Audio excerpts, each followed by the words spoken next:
आपकी higher purchase system के साथ। हायर परचेज सिस्टम कहता है, क्या होता है इसकी डेफिनेशन कल मैंने दी थी।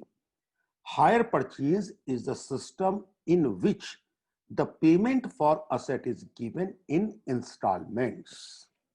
अब यहां पे गौर से देखिएगा, किस्तों में आप पेमेंट कर रहे हैं with the object of purchasing. अब यहां पर देखिएगा, किस्तें, किराया भी एक किस्त ही है, रेंट भी एक किस्त ही है, लेकिन हम उसे किस्त नहीं मानते, हम उसको क्या मानेंगे कि भाई आप पेमेंट, ऑब्जेक्ट क्या है हमारा, खरीदने का। And the ownership is obtained on the payment of the last instalment. यहां पर ये बड़ी इंपॉर्टेंट चीज है, कुछ इस तरह की कहानी बन रही है। Higher purchase system, it is a system, note कर लेंगे बच्चों, एग्जाम के पॉइंट ऑफ व्यू से मैं आपकी तैयारी कराता हुआ चल रहा हूं।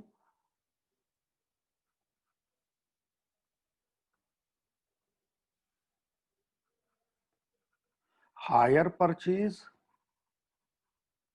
इज द सिस्टम, ऑलरेडी वैसे मैं इसकी पीडीएफ आप लोगों को दे चुका हूं, is the system in which the payment for asset, the payment for asset is given in installments। तो कैसे काम करता है ये, अब इसको थोड़ा सा समझेंगे।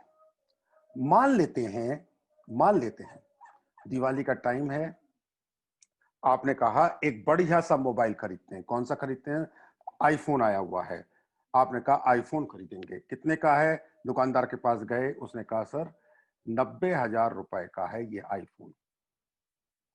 आपने कहा ओके 90,000 का है, 5-6 साल हम बचत करेंगे, 90,000 रुपए इकट्ठा होगा, तब हम आएंगे तुम्हारे पास। तब दुकानदार ने कहा कि सर 4-5 साल में जब तक आएंगे तो आईफोन 12 की जगह आईफोन 20 आ रखा होगा। तो आपने क्या कहा कि ठीक है, एक काम करो, इस 90,000 रुपए को आप हमें 10,000 रुपए की 9 किस्तों में मुझे चुका दो। आपने कहा भाई भाई ये तो बहुत बढ़िया बात है, 10,000 रुपए की 9 किस्तें। लेकिन एक दिक्कत है, दिक्कत यह है कि इसके साथ में हम इंटरेस्ट और लेंगे, ब्याज। तो अब दो बातें निकल के आ गई, ये 90,000 रुपए क्या हो गया, this is your cash price. जो मैं टर्म्स आपको समझा रहा हूं, इन टर्म्स के ऊपर खास ध्यान दीजिएगा, बहुत ध्यान सावधानी के साथ। 90,000 रुपए क्या हुआ, कैश प्राइस, नोट कर लीजिए। Cash price is that price on which you can purchase your asset at very this minute. तुरंत नकद पैसे दीजिए और सामान खरीद लीजिए। दिस इंटरेस्ट, ब्याज, जो कि आपको इन इंस्टॉलमेंट्स के साथ में देना पड़ेगा। तो दुकानदार ने क्या कहा, 10,000 रुपए की 9 किस्तें। आपने क्या किया, 10,000 रुपए तुरंत दिए, तो कुछ तो आपको तुरंत देना पड़ेगा, और ये प्रॉमिस किया इसके साथ 10,000 रुपए की 8 किस्तें और दे देंगे। यहां पर गौर कीजिए, 10,000 plus 80,000, total amount became to 90,000। इसके साथ में इंटरेस्ट भी दे देंगे। Now the question is this, हमने कुल कितना भुगतान किया, टोटल पेमेंट आईफोन हमें पड़ा कितने का, इस चीज की कैलकुलेशन ही बस करनी है। That is our hire purchase system. तो कैसे करेंगे इसके कैलकुलेशन, एक छोटी सी हम टेबल बना लेंगे।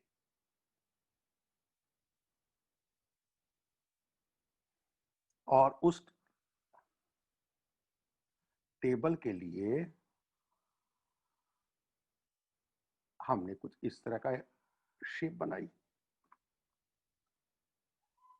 पहले का कॉलम का हेडिंग डाला हमने कैलकुलेशन,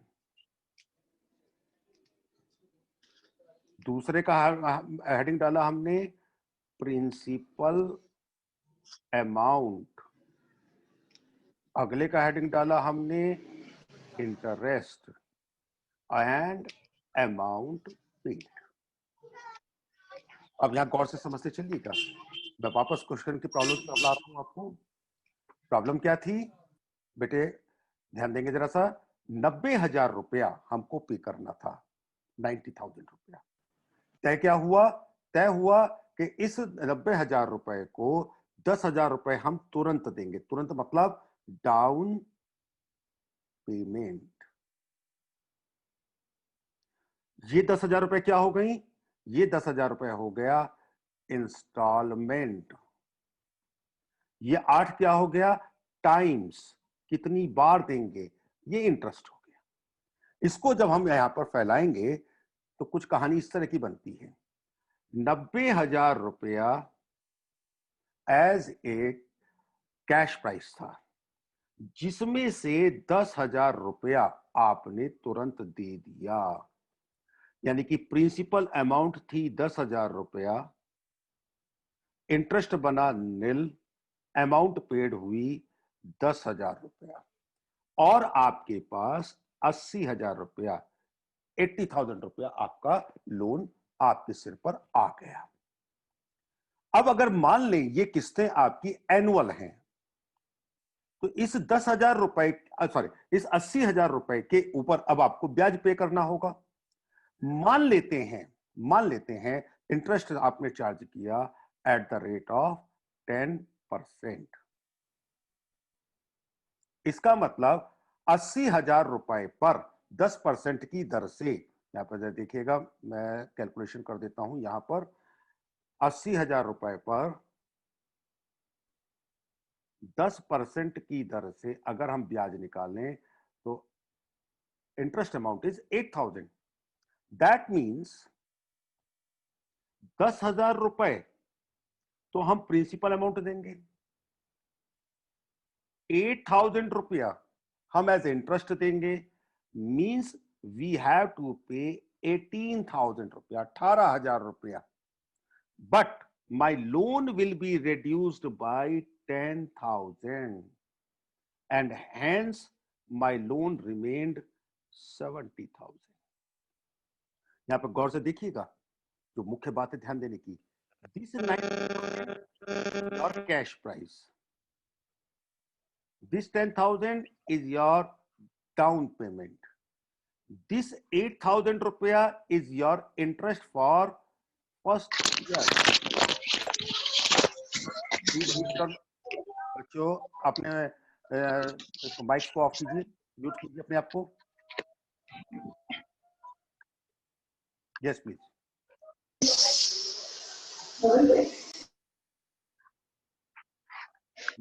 सब बच्चे से रिक्वेस्ट अपने माइक को म्यूट करें।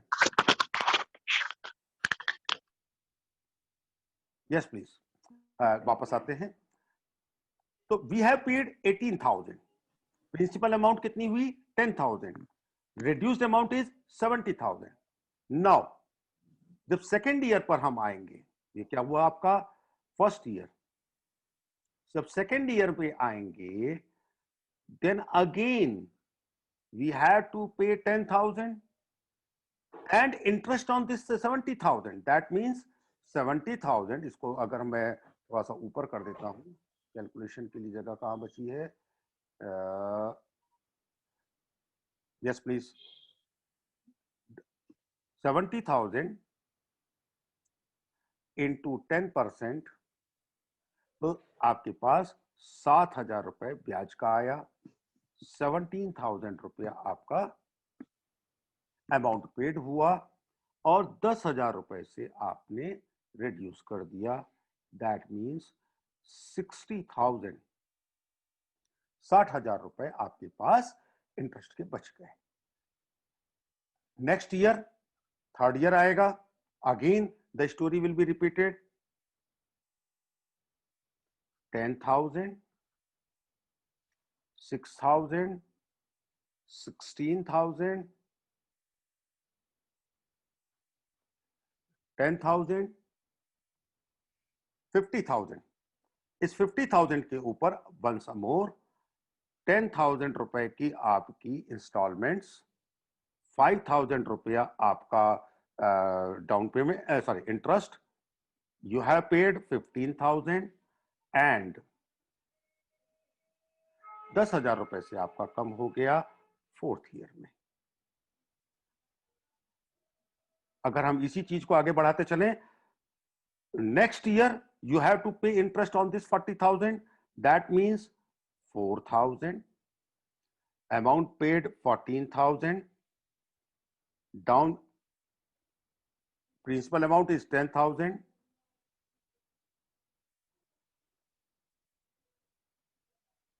that means 10,000 रुपया आपने कम किया 30,000। नेक्स्ट ईयर इस 30,000 रुपीज के ऊपर आप इंटरेस्ट चार्ज करेंगे। What is that?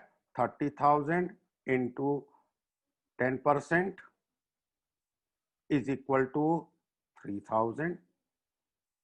3,000 रुपए का आपने इंटरेस्ट चार्ज किया। 13,000,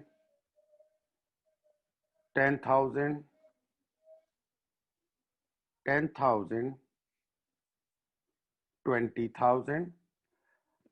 ये आपका फिफ्थ ईयर हुआ, sixth year, seventh year. Seventh year में क्या हो जाएगा? 10,000 रुपया आपका कम होगा। 10,000 रुपया, 2,000 रुपए ब्याज के, एंड यू हैव टू पे 12,000 रुपया। नेक्स्ट इज आपके पास loan will be reduce to 10,000 and as a final payment 10,000, 1,000, 11,000 and loan remained vacant. Now the question, हमने कुल मिला के कितना पेमेंट किया? यहां पर इंपॉर्टेंट ये 3 टेबल्स का टोटल है। हमने टोटल यहां पर 90,000 रुपया एज ए प्रिंसिपल अमाउंट पे किया। कंट्रेरी टू दैट अगर हम बात करें, इसका सबका टोटल लगाएं, 8,000 प्लस 7,000 प्लस 6,000, 5,000, 4,000, 3,000, इन सबकी जगह हम टोटल लगाते हैं, it will become 36,000. When we total this one, it will become 1,26,000. इसका मतलब ये निकला, आईफोन जो हमारा था, और अगर हम इसको कैश में खरीदते देन इट वाज 90,000। अगर हम इसे इंस्टॉलमेंट्स पर परचेज कर रहे हैं then we have to pay 1,26,000 rupees. Now, this 1,26,000 is your higher purchase price. Note कर लीजिए, एज ए डेफिनेशन क्या बात निकल के आई? Sum of interest plus principal amount is your hire purchase price. Hire purchase price क्या हुआ? Sum of principal amount, this one, ये प्रिंसिपल अमाउंट और ये इंटरेस्ट, इन दोनों का total, that is amount paid, which is will be known as hire purchase price. तो do not confuse yourself, याद रखेंगे इस चीज को, एग्जाम में यही चीज आपको परेशान करेगी। Do not confuse yourself with cash price and higher purchase price. आज की क्लास का जो मुख्य मुद्दा है समझाने का, वो क्या है? हायर परचेज प्राइस को और कैश प्राइस के अंतर को समझना। कैश प्राइस क्या हुआ? Cash price is that price on which you may purchase anything write down at the same time. उसी टाइम पर तुरंत पैसे पकड़िए, ये लो, ये हुआ, हमने पेमेंट कर दिया, दैट इज कैश प्राइस। जब इस कैश प्राइस के साथ में आपका इंटरेस्ट जुड़ जाता है, ब्याज जुड़ जाता है, then it becomes your hire purchase price. तो एग्जाम में जब मल्टीपल चॉइस क्वेश्चंस आते हैं, उसके हिसाब से क्या बना हमारा एज ए इक्वेशन? अगर हम बात करें, इक्वेशन क्या बनी? Hire purchase price is equal to cash price plus interest. Cash price plus interest. That means higher purchase price minus interest is equal to cash price. याद रखेंगे इस चीज को. हायर परचेज प्राइस में से ब्याज को घटा दिया तो क्या बच गया? Cash price. यहां एक चीज का खास ध्यान